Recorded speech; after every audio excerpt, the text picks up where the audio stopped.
Yo, what's up guys? It's Red Quiz. Today in this video, I wanted to take you guys through two games that were super stomps that I lost on stream the other day. And we did a little bit of analysis then. And I thought it would be interesting to go through it with you guys. So I played two games with a friend of mine who's a very talented mid player, Moses. Love you, Moses. But still, we somehow got really wrecked. We got completely stomped. And it was actually versus the same two cores. So we're going to meet these guys again in the second game.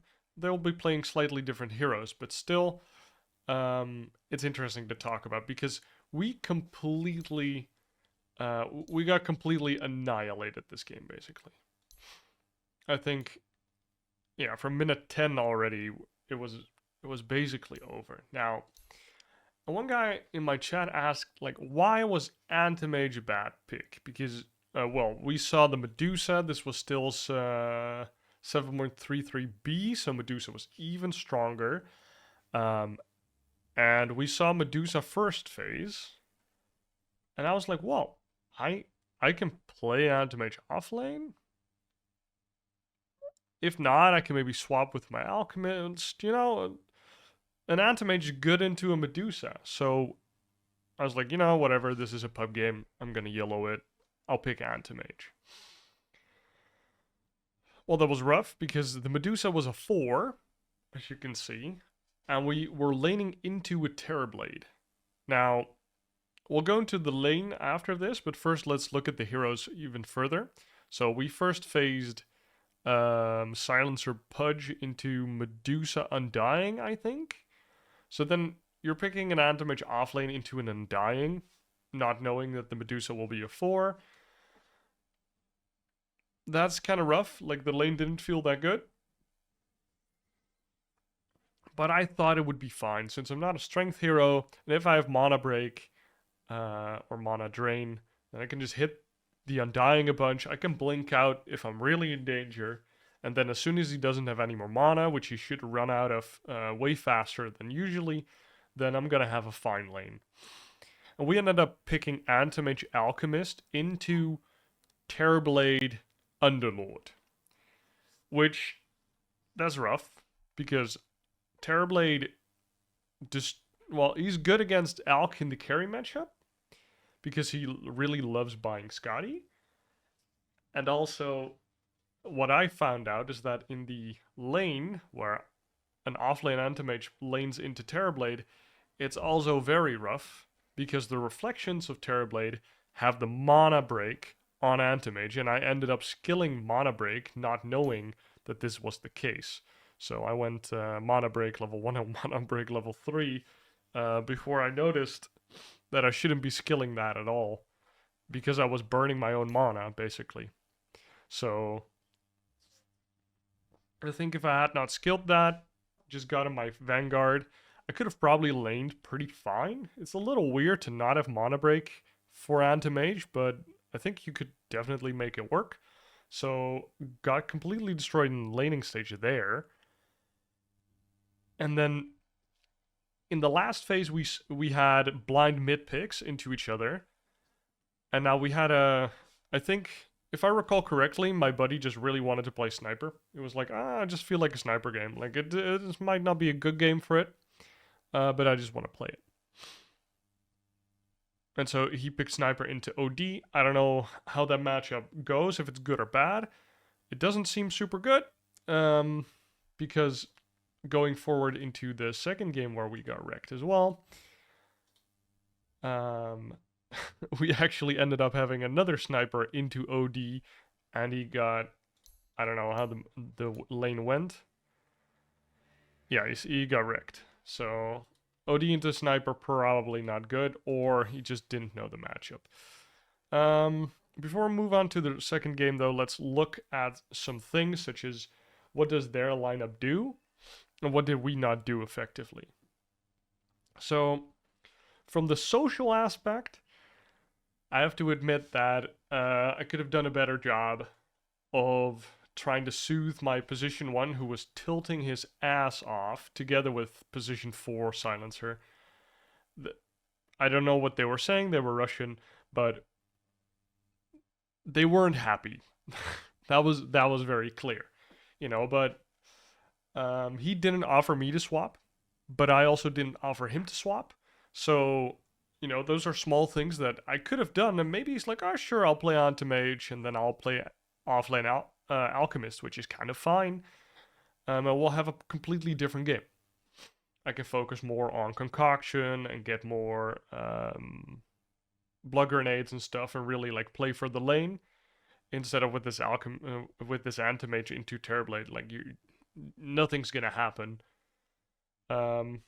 I thought it would be fine that game because he was playing into an Underlord Medusa lane, which I felt like wouldn't be that rough, but they ended up getting, well, it was Pudge Alchemist, so it wasn't that strong of a lane. So it became very problematic, right? Like we lost all the lanes. So I could have offered to swap. And I think one thing that was very painfully clear near the later stages of the game is that we could not do damage to anybody. Because we had a basically completely physical reliant lineup from the people who were actually doing damage. And it was mostly Sniper doing any damage. I would get a couple swipes in, Alchemist would get a couple swipes in. But even if we got a pick off, or we tried to get one, we just couldn't kill them. And that's, like, if you look at this Terrorblade, he just has a bajillion armor. They have this Underlord Crimson Guard. So physical damage is already kind of sketch versus these two heroes. And if you look at our lineup, we have no magic damage. Like, we have a little bit of magic damage from Silencer, but he wasn't really trying to play the game at all. So maybe I could have asked my Sniper, yo, maybe you build a Maelstrom this game, and then you can do a lot more magic damage. And I think we'll talk about that more in the next game as well.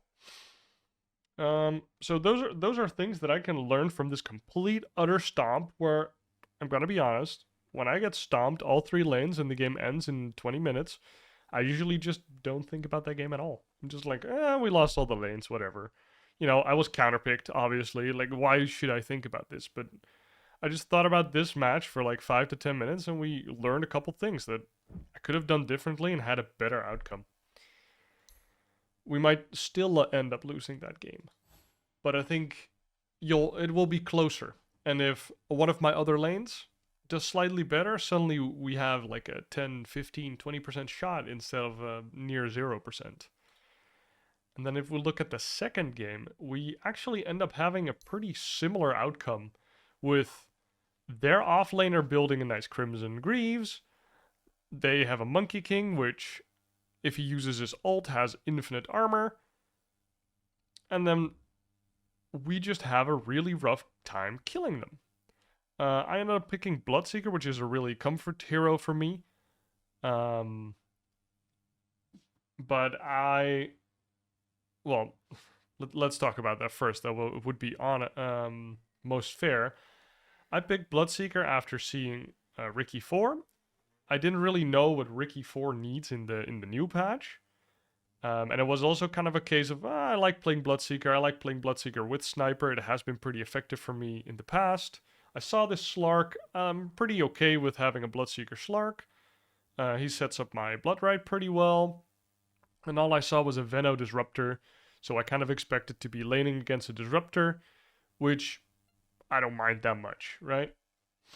And then, so I picked it into Veno Disruptor, seeing a Riki Mirana combo. So not the greatest, honestly. Like, if I was picking to win, I would probably not pick Bloodseeker here, because there's no really good setup for the Bloodrite. And so far the Rupture doesn't seem useful, even though Rupture is useful in most games. And I knew my cores already, and Blood Rage is kind of okay on that. Like, I don't hate my pick, it's not the greatest pick. But then in the lane, I think it's very informative to look at that. What did I skill? So I skilled Bloodrite, which is fine. We need to get the range creep. And I had a Riki, and we were laning against Venomancer Monkey King. So two melee heroes versus Monkey King Venomancer. Need I explain that that's not fun for the melee heroes? Monkey King is very hard to man up against. He dominates the lane if you get in range. And Venomancer is Venomancer. If you are a melee hero, you are sad. So they basically dominated the lane from minute 1. I think they even got a first blood on Veno. And honestly, that should reflect in my items and skill build, right?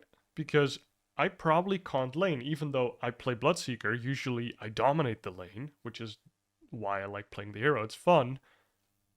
I should be getting skills that help me do jungle camps and defend my tower. So I get Blood Rite level 1. That's great. I love that. Get the range creep. Otherwise, Ricky needs to go for it or it gets denied every time. Like, Blood Rite's cool. Then we get Thirst. That's good. Helps me sustain in the lane. I get another point in Thirst. I love that. Helps me sustain in the lane. Helps me sustain jungle camps as well. And then I get a second point in Blood Rite. Now, second point in Blood Rite tells me that I'm fighting for the lane and that I'm not jungling. But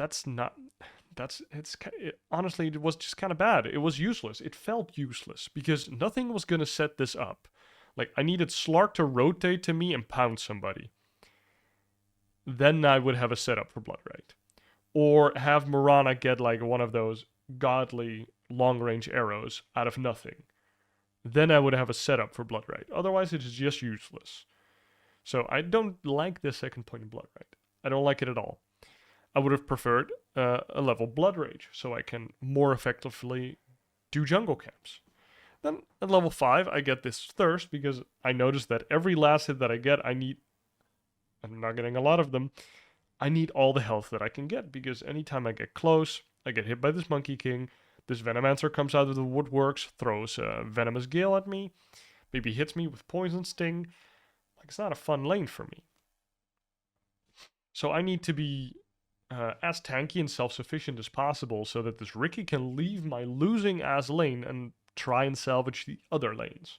Like, I don't want Morana to come to my lane because my lane is losing so hard that it's honestly not worth trying to salvage. So I'd rather would have seen myself super farm the jungle camps, and if he pushes a wave under my tower, the Monkey King, which would be efficient for him, then I just run to my tower, get some last hits there, and then run back to a jungle camp. In the offlane, sadly, there's only like 2 camps you can comfortably farm, because most of them are ancient camps, and there's the one big camp in the triangle, which would be my main source of farm. And then maybe the big camp near my tower. I could try to sneak like the small creeps there if Monkey King is on the lane where I can see him. And then if Venomancer runs at me, then I do need to run away, which is kind of the risk there. But I might have to take that risk at some point. Maybe I just run around, get to the fountain, or I just go into the Radiant jungle because I was dire in this game. And then just make sure that I get my level 6, get that Rupture, go to another lane. Because if you watch this game, I was stuck on level 5 forever. Because I was trying to win, or I was trying to play the lane. I had 2 points in Blood Rite, I had no points in Blood Rage. So I couldn't really effectively jungle. So I was trying to play the lane, and I was getting nothing out of the lane. So I wasn't getting my level 6 at any point. I did get it eventually, obviously. But I wasn't going to get it at a nice timing. If I just played to get this Rupture timing out, I can move to my Slark's lane, who was having a decent lane, Rupture this Doom guy, and we just run him down and kill him. That's great. Essence shift stacks on the Slark. He starts snowballing. Maybe we can get the tower. Maybe we find another support kill. Maybe he can then come to my lane and we kill this Monkey King. We can actually make moves. But now I played the lane wrong, basically. So we got shit stomped there. And then I think I talked about the Maelstrom, right, on Sniper, because I thought this was better than picking Anti-Mage. Because if Bloodseeker has Blood Rage, another good argument for me going more points in Blood Rage is if I have more points in Blood Rage, I can put Blood Rage on my Sniper, who was our main source of damage next to the Slark. I can just kind of act like a third support, go like a Solar Crest here or whatever, which would help me jungle a little bit because it's a smaller item, and it would buff up my Sniper or Slark. So I feel like those are really big improvements I could have made in this game, even though the game was so short and I really didn't get to do anything. I could have played for my small, power spikes or advantages, like getting my rupture at a decent time. Like, I really felt like a support that was stuck at level 5 and there was just no lane for me to farm to get level 6. That's how the game felt. But I could have done better, and I could have gotten that rupture at a decent time, gone through the portal, or just TP. Doesn't matter anymore. I lost my lane anyways. Like, either I get a catch up Midas or I play third support that game. It's rough either way. And then I can put my level 2, level 3 Blood Right on my cores that actually have a little bit of damage. And then maybe we can take some objectives, take some good fights, and eventually maybe turn around the game. Now, I'm just going to mention it in case I didn't clearly mention it. In this game, again, we have this Crimson Guard, we have this Monkey King ult, we even have this Solar Crest. Greaves, they have a lot of physical damage negation, and we have a lot of physical damage. I almost can't name any magical damage that we do on this lineup. So again, it would have been nice if I had mentioned to my Sniper, like, hey, maybe we need a Maelstrom this game. Just for some mixed damage. Because this Monkey King, this OD was popping, but especially this Doom, like, Crimson Guard, Greaves, Monkey King, and ult, like, we were doing 0 damage. Even the Pavis, like, physical damage was not good this game, and that was all we had. So they did a very good job of itemizing. So even though we got really wrecked and completely shit-stomped those 2 games after having a really great night, winning a bunch of games, there's things I could have done different, and I hope that you guys like that short analysis of those 2 losing games, sadly. And I hope to do more of these in the future. So until then, cheers.